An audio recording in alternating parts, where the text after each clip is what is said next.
Hi, everybody, and welcome to another episode of Psychic Diaries. I'm Michael Lamport, the producer of the television show Rescue Mediums. And as my co-host, the main host of Rescue Mediums, Jackie Dennison, is with me, and that's always a pleasure. And we have an additional pleasure in this show because we are going to have with us and talking to Kelly Elson, who is also a psychic medium. And she is the driving force behind a place called Awakenings, which is holistic and spiritual energy. And it's located in a place called Exeter in Ontario, in Canada. And I know Exeter because I have driven through it several times and have got a speeding ticket. So Exeter is well known to me. But Kelly takes the psychic thing to a very different level, I think, than a lot of other people. She does introduce comedy. She's very, very positive about the other side and stuff like that. And she's worked with lots of different people, including the police. So I would like to just introduce Kelly Elson. Hi, Kelly. Hi, Mike. It's so wonderful to be here. I appreciate this so much. And Jackie, I'm so happy to be here with you today. Can you tell everybody, like, when did you first become aware of your psychic ability? Well, it's wonderful that you worded it that way, because there's two very different points for everyone who is a psychic. No one is ever in grade school thinking, I'd like to grow up and see dead people. I'd really like to find something to do in life that will get me ridiculed and ostracized, and no one's going to understand. Let's do that. Nobody does that. So there's the point where we become aware that we're psychic. Absolutely. And to me, that just means that moment where we realize we are the anomaly and not everyone else, that these things aren't normal to everyone else. But then there is the fact that it was just always there. And I was the creepy kid. I was the reason that people brought holy water to the family reunion and the school reunion because they remembered me. And one man at the school reunion who got close enough to me to talk to me remembered me standing at the teeter-totters there one day. And he said, the look of absolute awe on my face, because I just kept saying, you don't see that guy? So it was there all along. But again, at that age, we're nurtured to believe in bunnies that deliver eggs and, that kind of thing. So we're still in that zone. We don't realize those differences. And I also think that that moment where we realize we have psychic tendencies, because I believe many and probably most of us do, on some different levels. It's psychic abilities like singing. Everybody can. It doesn't mean everybody should. So, but there's that point where you realize, you go from, I have some psychic tendencies and the odd, deja vu or having a dream and something happens, to know my life is full on Doctor Who, and this is just going to be something that's just there as a part of my daily life. I see a couple spirits. I have a muffin and a banana for lunch. Like, that's just Tuesday. And yeah, sure, it was common, to hear around the house, when I was a kid, Mom, Kelly found a body in the sandbox again. That was just my brain and how I was from day one. So a lot of times when we just find that that's an interest, or we're drawn to criminal circumstances and even forensic mediumship, a whole other branch. But it's generally, right, it's not any different than someone who wants to be a homicide detective or a criminal profiler. We're not weirder. We just have more cool ways of gathering information that when mixed with the scientific ways can create something magical. So these abilities can be used for so much. So I was about 21 when I did my first reading. As you can see, brevity is not my strong suit. About 21, I had a new little girl named Jessica, who now is the manager of my business and books all my appointments and sends me the memos on where to be and what to do a few times. And I was home with her. And, you know, I believe that as women and men as well, but as women especially, we go through a very psychic process right after having babies, because our instincts and intuition is naturally developing and more open. And so that's really when it was. I started doing some automatic writing, scribbling, and, you know, within a couple of weeks, I was writing down paragraphs of stuff. I was writing down medical terms I had to go look up in dictionaries, and that's when I clued in. I was onto something, and I've been following that guidance ever since. You physically see spirit, Kelly? Because when I see spirit, when I'm doing reading, I don't see spirit. As such, I couldn't describe someone to you, but I could describe their personality to you, because that's the personalities that I'm connecting with. When I'm doing spirit rescue, it's different. It's a different vibration. So, but I still mainly see here. But do you see with physical sight as well as with your third eye? That's a very good question. And here's what's interesting, not generally. I've had maybe 2 or 3 profoundly strong occurrences of visually knowing this is my 5 sensory eyesight here. And spirits are developing in their skills and abilities and showing us things through all of our senses. So in readings, I'll smell something, I'll taste something, hear something, as you know. Now, what's interesting is I'll sense where they are in the room. And when I sit down, I have this long couch and it looks like an episode of Sally, Jesse, Raphael. I sit in a chair and the person sits on the couch. And I'm aware, I'll say to them, this is the person that's beside you there. But the imagery and what does come to mind is all in my mind and, you know, or the other senses. What's fascinating is they've started to really use clothing to tell me stuff. If a couple comes in, and one is dressed for winter and one is dressed for summer, often I realize they're trying to tell me when they passed or what season it was, those kinds of things. So I really focus in my mind on all of the details. Because we know that I've learned that spirits can glimpse our future, like someone can go by and look at a planner. So imagine they have the ability to look ahead to our birthday and see that there's a purple butterfly on our next birthday card. And all of a sudden in the reading, I'll be like, oh, Grandma Helen has a purple butterfly pin on. So they associate with as much as they can.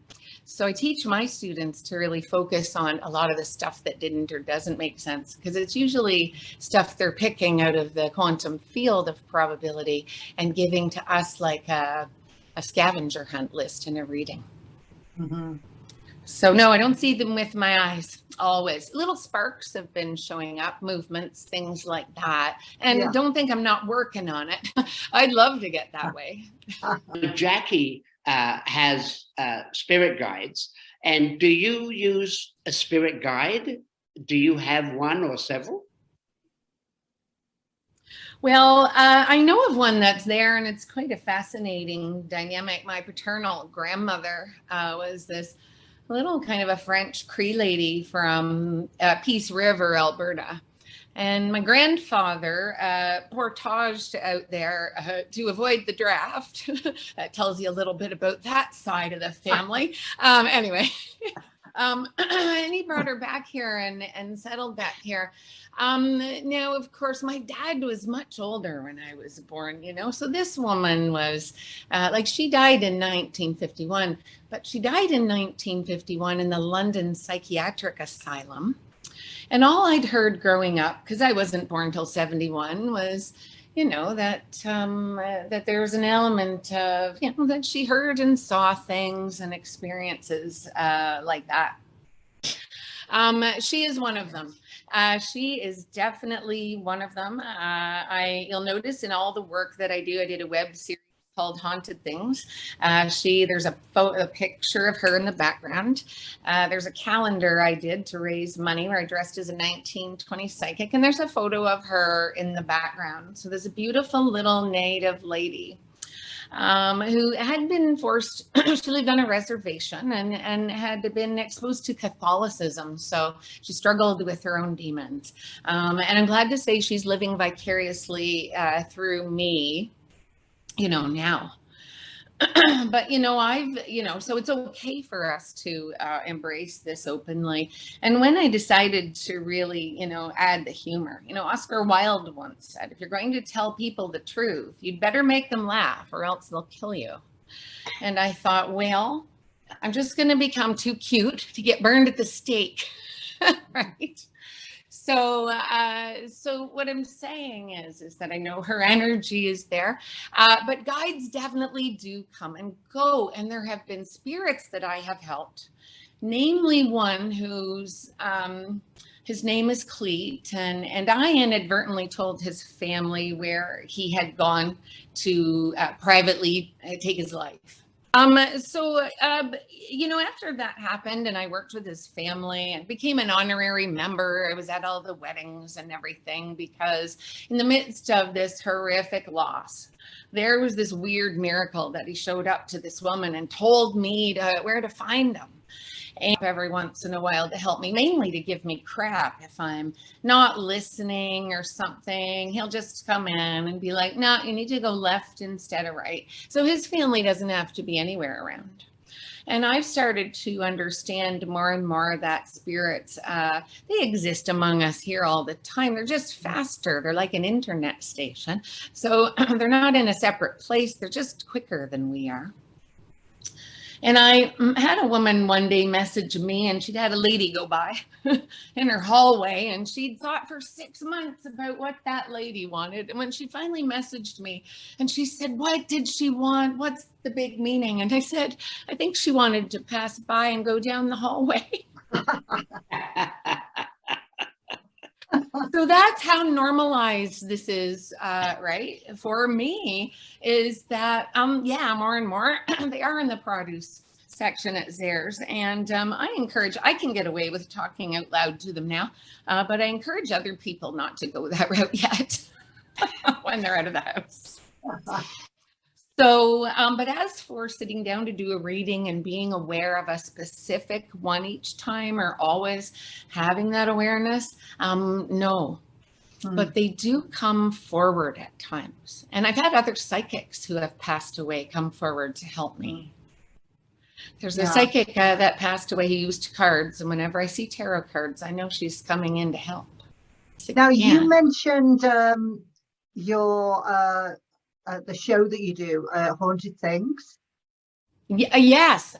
Yeah. So I've seen a couple of episodes. I need to see more because I really. I'm so flattered. It was so fun. I really love that. What made you do Haunted Things? Well, I met this lovely producer, one of my good friends, Kate Davis. She's a comedian in Toronto, and she introduced me to this lovely producer named Charlie from London, Ontario, Charlie Smith. And, his first goal in life was to be a luchador, but when that didn't work out, he decided to go into TV.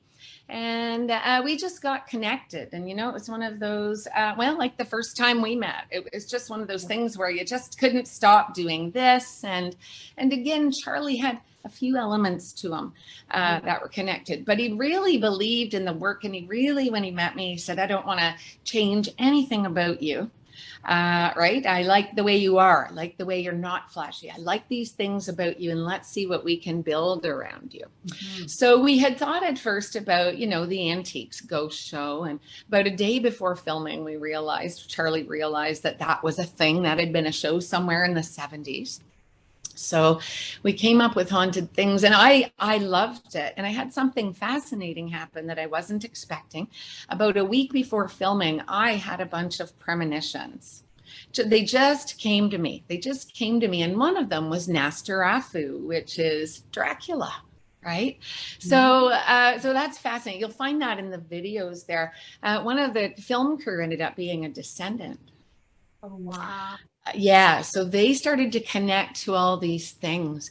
So what was neat is I was I was going in to do something I'd never really tried. I was kept separate from the people who were attending. They were on the other side of a wall.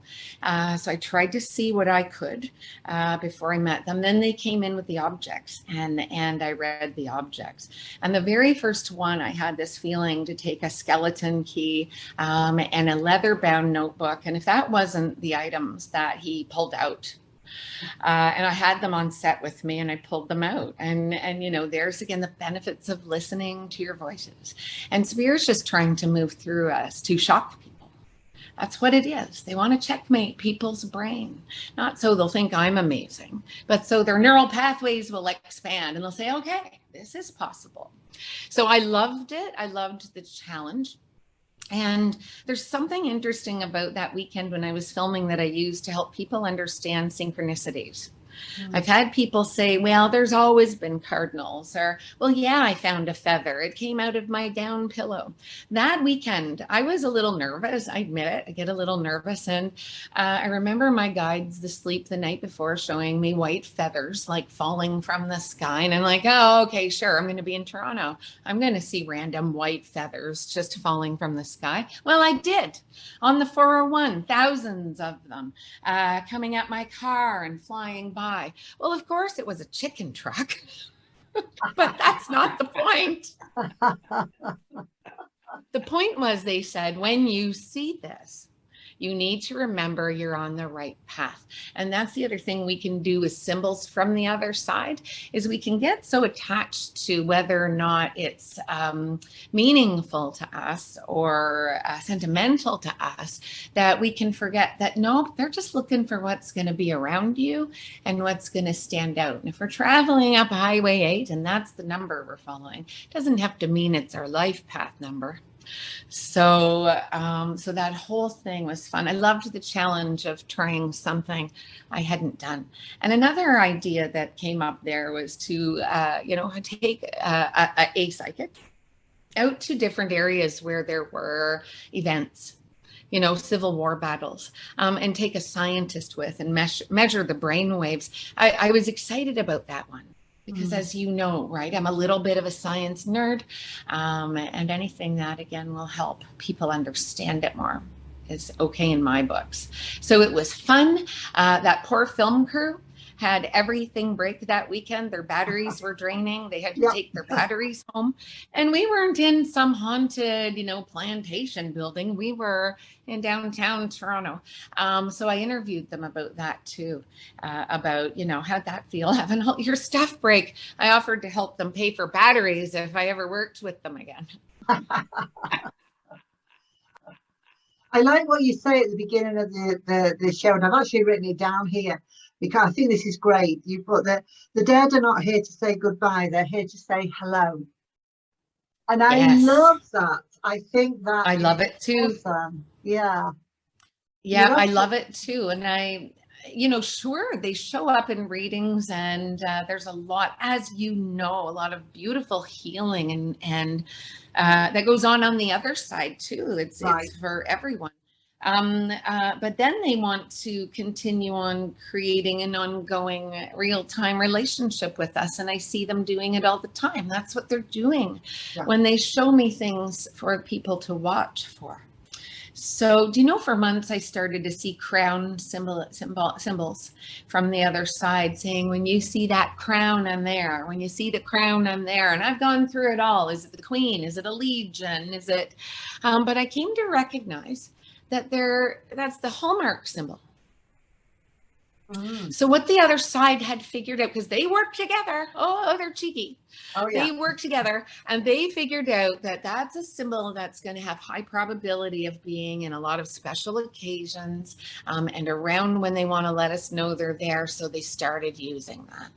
And I'm on to them, but they do what works, just like, of course, as you know, as mediums. That's so funny because, my dad, he always shows me an anchor, the anchor sign. I see that everywhere. So I can even say to him, Dad, have I done the right thing? Just show me a sign.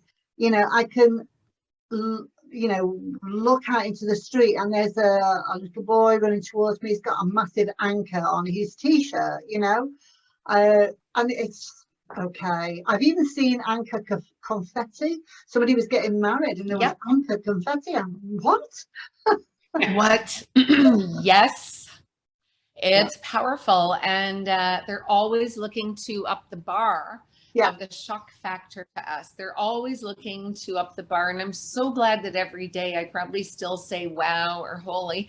And you know, people I'm reading are often quite surprised that I'm so shocked, and that's another myth I think people have about us, is that they think we know the relevance of what we're saying when it's coming out of our mouth, and we don't always. So one day I kept seeing Robert Bateman paintings, and the man coming through was named Robert Bateman, and my jaw just hit the floor because I thought, what a brilliant spirit. That's creative. So really what we're doing as psychics, I've said to people, it's really just 5% of what I see, and 95% my ability to not leave any stone unturned in the analysis of it. And that's what I've been working on, one whole class that's just psychic analysis, for use with forensic mediums and the people working with them, so they know how to take the information, but just for people who want to understand their visions. Well, that's true, because one of the things I think, especially with the forensic part, I think everybody and people that are watching this that are not really into they're intrigued about psychic activity, but you know, they're sort of, but they will accept the fact in movies, TVs, everything, a cop always says, you know, I got a hunch. And what is a hunch? A hunch is just, this has come into my head. So in a way, maybe a cop's hunch is the other side saying, 100%. Again, I use the analogy that we are a soul and consciousness and light and miracles, but our vehicle, right, muscle and bone and gray matter and a few other undesirables, they are heart and soul and consciousness and light and active light beings, but their body is the same as a radio station. That's just how their body works now. That's why they can be in more than one place at a time, watching over all of their family. And I believe that we all have these antennas, and we pick up on frequencies all the time. And when I was a child, I literally perceived that to be a radio. I just thought there was a radio on, and I would mention things to people that hadn't happened yet, but I'd heard them on this radio. So you're right, Mike. I believe that. And that's, again, what I do in my work. Is one of the first things I do with students or anyone who's looking to open up to it and wants to, is, again, I normalize it. And that's different than naturalizing it. It really is. It's normal to see, for example, maybe someone who drinks daily. It's normal to see them drinking daily. They're doing this to excess. It's not natural. All right. So there's a difference between what we accept and do regularly. And again, notice I said excessively, because the past week with laryngitis, there's been Bailey's in the coffee on the regular. Yes, you had laryngitis, didn't you, last week? The literal ghost whisperer. When you're doing your forensic work, do you use remote viewing? I do, and I have an interesting dynamic where I, from the time I was little, and of course the 70s were confusing times, seen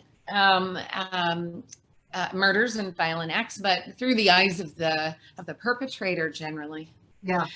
So when I get visions in the Lois Hannah case, I'm inside a car outside. I can see the color of the lights on the dashboard. I can feel the person's angst and emotion and the mix between love and desperation, and like I can feel that.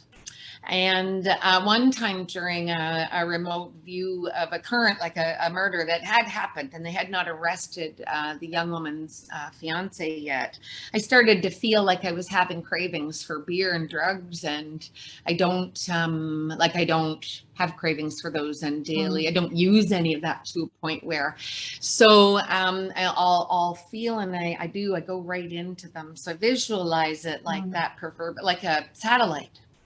I'll visualize a satellite, or the eye in the sky, Mike, the proverbial contemplative eye. And I visualize myself connecting to it. Then again, with those scientific analogies of downloading from the internet, and sending messages that way, like a Care Bear countdown, like a bat signal. Yeah. So that's what I do. We use our mind a lot in this, right? Because as Edgar Cayce said, mind is the builder. So that's how I see it. And that is why I focus on the deeper story of, right, there's a whole big story there. There's a whole big contract playing out. I want bad people in jail, but then I also want to know why they're bad. What got them there, right? A little bit of a profiling tendency in me there, I guess, to get in there and see how that relates as well. Yeah, I understand that. Yeah, because how does it work for you, Jackie? Yeah, very, very similar way. Yeah, and like you, I need to understand. I think when I do spirit rescue work, I have to understand what makes that person tick in order to be able to help them to come to terms with what they've done. So it's just a shift of energy to those who are living in the same way, you know, because we're all energy, aren't we? So, you know, we're all energy, and it's how the energy works within us. So if we can make a difference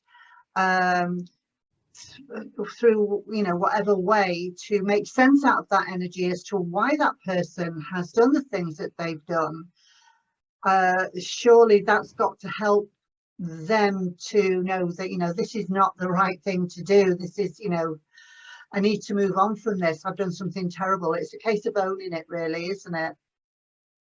Yes. Well, and I think that our work also helps others too, going back to those hunches that Mike talked about.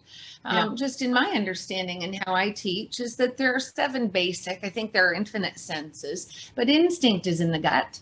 So that's knowing there's the dog, knowing there's a dog around the corner before they can see it. And intuition is having that flash of someone from high school and then seeing them the next day. So that's the 7th one. And I think, and then it's all kind of, so when we normalize this, oh, I had a hunch. And that's why I'll focus on things that are already normalized to people. Well, yeah, cops have that all the time. It's like, oh yeah, right. When we normalize and naturalize it, they may be more likely to spot a sociopath or someone with, well, antisocial behavior tendencies, an abuser. They might, even if their conscious programming doesn't catch the fact, right? Because maybe in their life that it's normal now, it's toxic, but their gut might be able to tell them. And I guess isn't that always a part of it, is trying to weave that open in them. And that's what I say. You know I sound like the love child of Tony Robbins and Sylvia Brown, but anyone can do this. They may not be able to do it in the same ways or want to, but those senses are there it's just a part of what we are. Yeah. And I don't know where we lost that along the way. It might have been with groups of people telling us that it was the door to Hades, you know, or that, you know, like, don't mess with that. What that really meant was, please don't seek your individual power. Right. And I'm just so glad I was just never good at following rules. Ever. Well, I've got to say, if I ever had an intuition that I was approaching the door to Hades, I would turn around and go the other way. You'd probably be like, wait, I better wait and make sure I save Kelly Elson. She'll be heading this way anytime. And I get a question too, is that do I use my intuition to avoid circumstances in life? For example, when my partnership ended, I had people say to me, well, not like, oh, sorry to hear that. It was like, well, how didn't you know that? And I kind of remember thinking, well, if it was a get out of jail free card, right? Every date would have been, this has been nice, but we're going to break up in 8 months because you're a man baby, right? So our ignorance is bliss, isn't it? We have to, find our ways into places where and especially if we're hoping to lead other people in some ways through spiritual shadows, we've got to walk through them.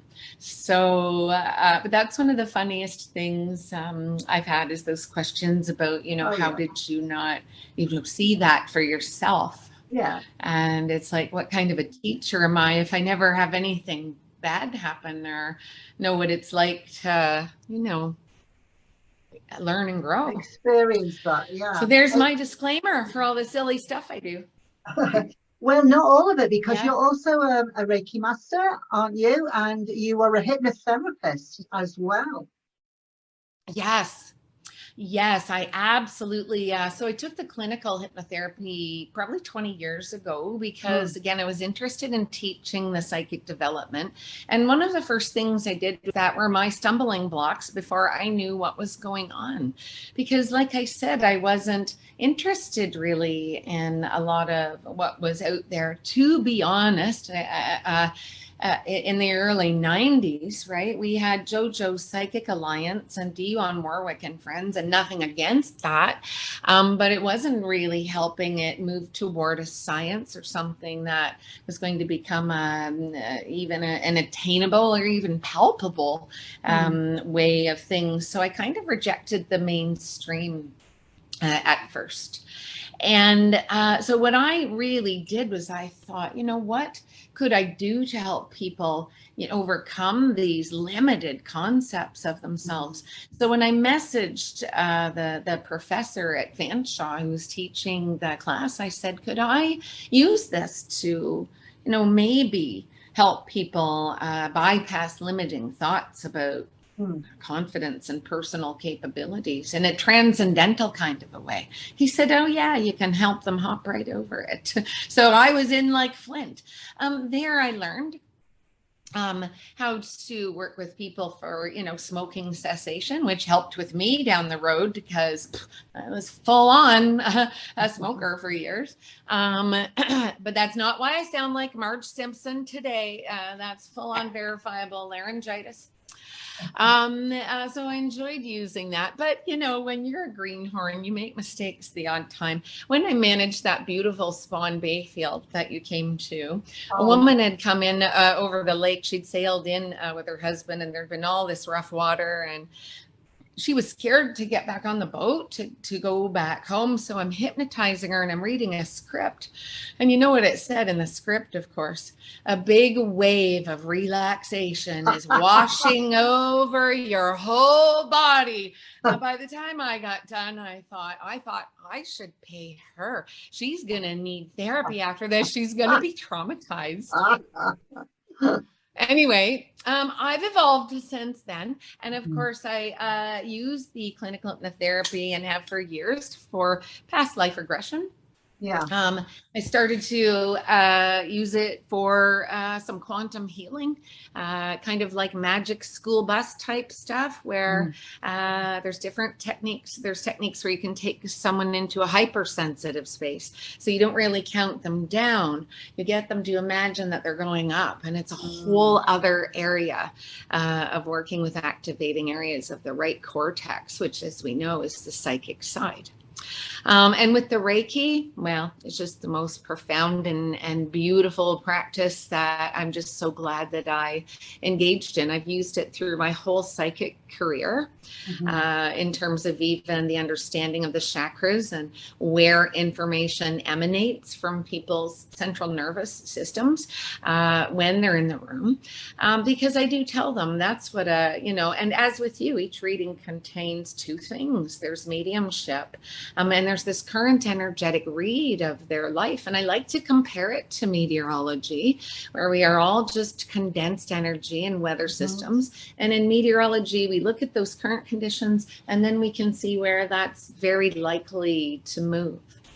And that's what, how I explain that to people, back to what you said about it's all energy. Yeah. And that, because there's a current check-in, like a weather forecast each time, every reading I do, it gets wiped from my brain right away.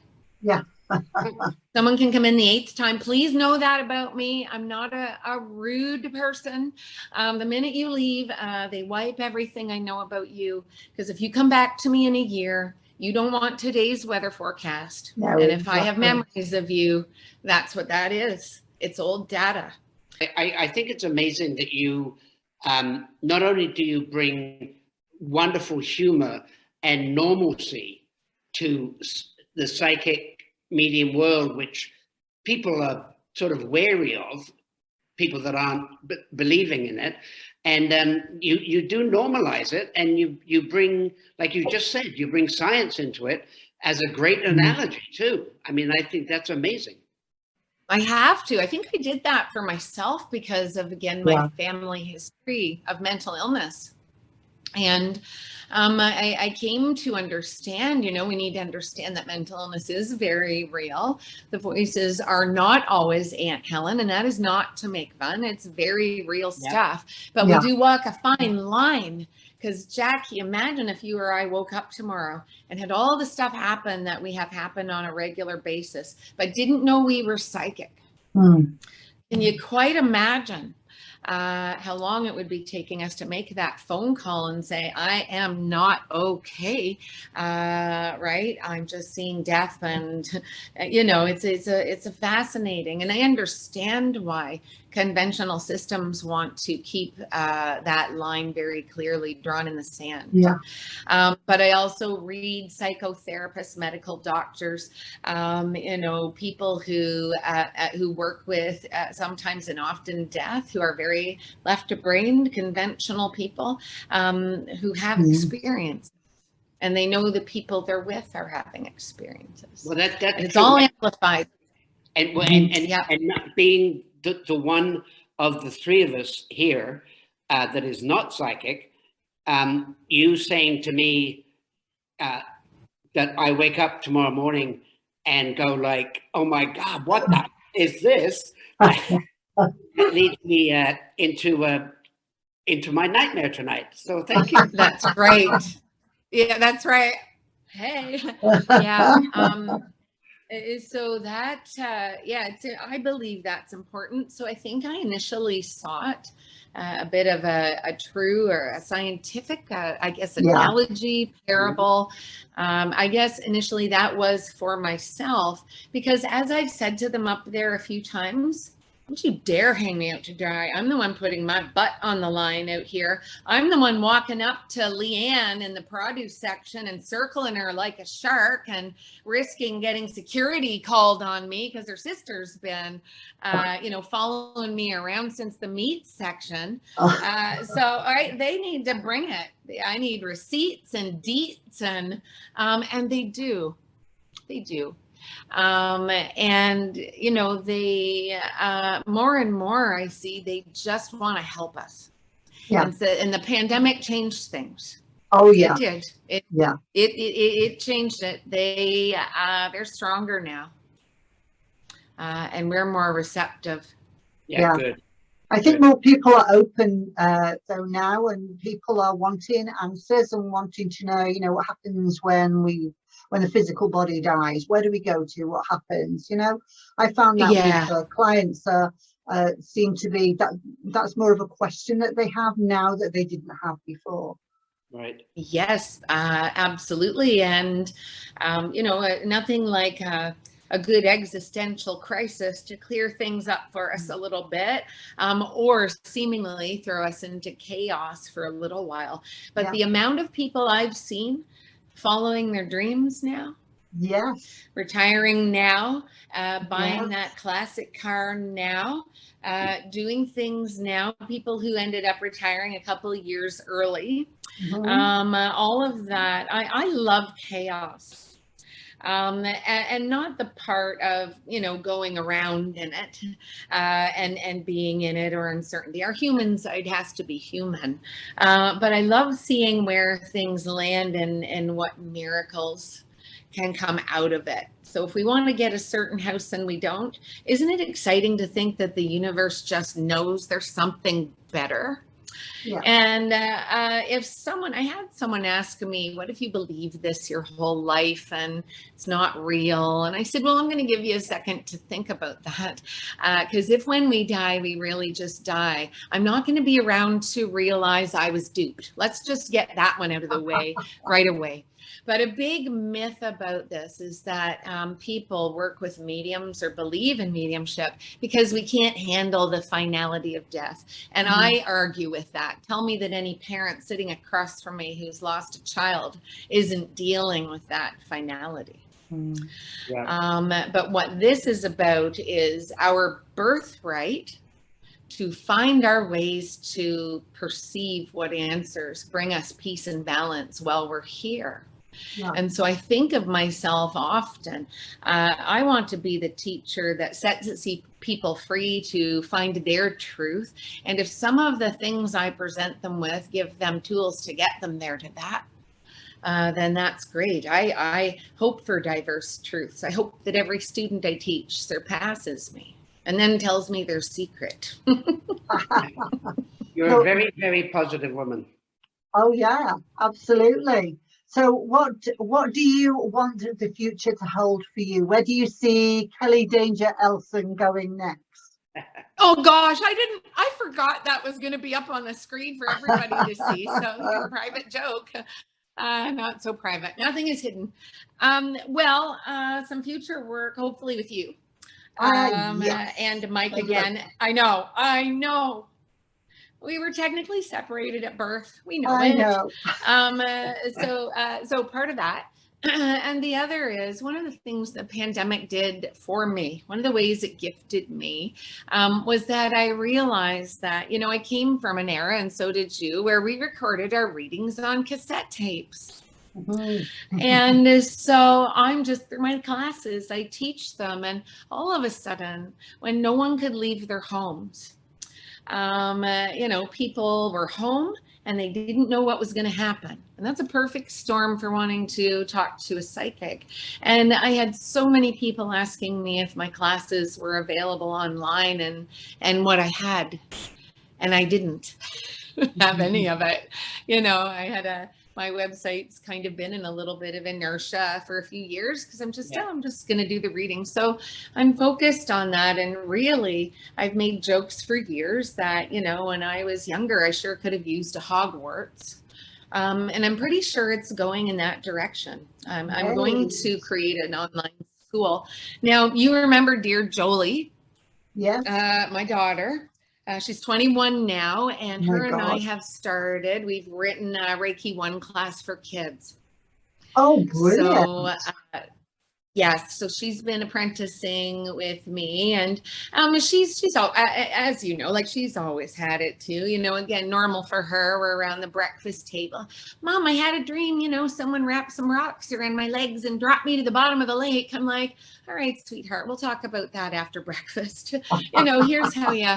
So I know, again, we, in an odd way, we're to back this forensic element. I don't know why so many psychic people, their energies attuned to things like that. But that's the element where Jolie is just like me in that respect. And so nurturing forward some classes and some resources and some education for our youth is a pretty important thing at this point, I think.